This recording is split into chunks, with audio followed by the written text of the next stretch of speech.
Ito, ginagawa namin, special order to, no? Special order, dragon fruit siya. Ayan, no, mayroong mga nakalitaw na 1 feet dyan. Tapos mayroon pa siyang stirrup, no? Mayroon pa siyang stirrup. Kasi gawin nila nga bakod ito. Babakod nila sa ano, tapos yung bakod nila lagyan, palibutan nila ng tawag dito ng palibutan nila ng tawag dito yung palibutan nila ng tawag dito yung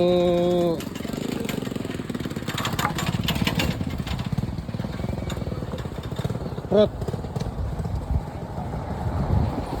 Palibutan nila ng tawag dito ng dragon fruit post. So, ganito lang dahil nga 6 feet lang ang ginagawa natin.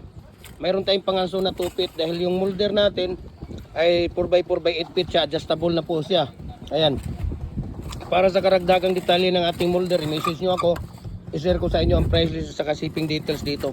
So ganun lang ang kasimple, no? Ganun lang kadali ang paglagay ng ating paggawa ng dragon fruit post, no? Ayan, may 1 feet na nakalitaw dyan at kailangan may pag-trim ka sa na plastic, tawag dito na ginagawa namin plywood. So i-message nyo ako sa lahat ng ratio, tips, mixing sa paggawa ng dragon fruit post, pins, concrete post. I-message nyo ako, i-follow nyo yung Facebook page natin na ilan doon lahat ang tips at ratio. Jim Hardware ang Kukulamber Concrete Products, Balulang Brands. Jim Hardware ang Kukulamber Concrete Products, Lituan Brands. Ayan, no, ayan, going to ano yan, going to SM. Ayan, Jim Hardware ang Kukulamber Concrete Products, Ganituan Brands, Triple A and F Kukulamber. Ang ating personal Facebook account, Felix Tan Pagikan Jr. Ang ating Instagram, Felix_Pagikan 2000.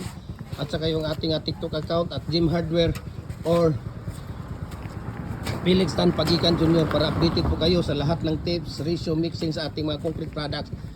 So yung store natin nandyan, ayan. Yan naman ay papuntang Ipunan.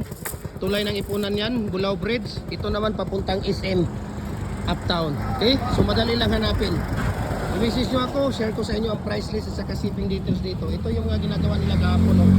Yan kung makikita ninyo, diba? Napakadali lang. Napakadali lang. Tingnan ninyo kung paano nila ilalagay yung matting sa loob ng ating molder. Ayan, no? Diba?